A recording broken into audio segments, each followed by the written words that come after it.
എല്ലാവർക്കും പുതിയ വീഡിയോയിലേക്ക് സ്വാഗതം. ഇന്ന് ഞാൻ നിങ്ങളുടെ മുമ്പിൽ പ്രസന്റ് ചെയ്യുന്നത് മണി പ്ലാന്റ് അല്ലെങ്കിൽ പോത്തോസ് ഇതുപോലെയുള്ള ട്രാൻസ്പാരന്റ് പിന്നെ ബോട്ടിൽ അല്ലെങ്കിൽ ട്രാൻസ്പാരന്റ് ഗ്ലാസ്സിൽ എങ്ങനെയാണ് പ്രൊപ്പഗേറ്റ് ചെയ്യുന്നതെന്ന് നോക്കാം. വാട്ടർ പ്രൊപ്പഗേഷൻ എങ്ങനെയാണെന്ന് നോക്കാം. ഇത് കണ്ടോ, ഇതൊരു എൻജോയ് പോത്തോസ് ആണ്. അതുപോലെ തന്നെ ഇത് നിയോൺ പോത്തോസ് ആണ്. പോത്തോസിന്റെ തന്നെ കുറെ വെറൈറ്റീസ് ഉണ്ട് മണി പ്ലാന്റ്. ഞാൻ ഇപ്പം നിങ്ങൾക്ക് നിങ്ങളുടെ മുമ്പിൽ പ്രസന്റ് ചെയ്യാൻ പോകുന്നത് എൻജോയ് പോത്തോസ് ആണ്. വളരെ സിമ്പിൾ ആണ്. ഒരു ലീഫിന്റെ ട്വിഗ് എടുക്കുക. ട്വിഗ് എടുത്തതിന് ശേഷം ഓരോ നോഡിൽ നിന്നാണ് പുതിയ ലീഫ് വരുന്നത്. ആ നോഡൽ പോർഷൻ എന്ന് പറയുന്നത് ഇത് നന്നായിട്ട് വാഷ് ഒക്കെ ചെയ്തതിന് ശേഷം നോഡൽ പോർഷൻ കട്ട് ചെയ്തെടുക്കുന്നു. ദാ ഈ പോർഷൻ കട്ട് ചെയ്തെടുത്തു. അതുപോലെ തന്നെ ഇതിന്റെ വേരൊക്കെ അത്ര വൃത്തിയൊന്നും ഇല്ലെങ്കിൽ നമുക്ക് കട്ട് ചെയ്തിടാം.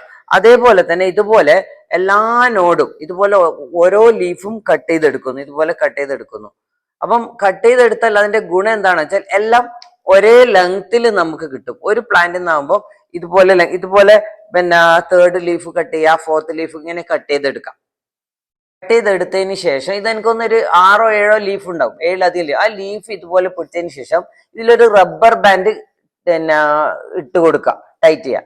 റബ്ബർ ബാൻഡ് ഇട്ടതിന് ശേഷം അത്യാവശ്യം നല്ല കളേഴ്സ് ഒക്കെ ഉള്ള സ്റ്റോണൊക്കെ ഉള്ള ട്രാൻസ്പാരന്റ് ആയിട്ടുള്ള ഗ്ലാസ്സിലോ അതുപോലെ ഇതുപോലെ ഫ്ലാസ്കിലോ വെക്കാം.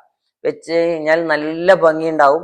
ഇത് ടേബിൾ ടോപ്പൊക്കെ ആയിട്ട് വെക്കാം, അല്ലെങ്കിൽ നമ്മുടെ കിച്ചണിലൊക്കെ ജനലിന്റെ അടുത്തൊക്കെ വെച്ച് കഴിഞ്ഞാൽ നല്ല ഭംഗി ഉണ്ടാവും. ഇത് കുറേ നാൾ ഇതുപോലെ നിൽക്കും. ഇതിന്റെ താഴെ നല്ല റൂട്ടൊക്കെ ഒറിജിനേറ്റ് ചെയ്യും. എല്ലാവരും ഇതുപോലെ ട്രൈ ചെയ്യുക. വീഡിയോ മുഴുവനായിട്ടും കാണുക, സബ്സ്ക്രൈബ് ചെയ്യുക. താങ്ക്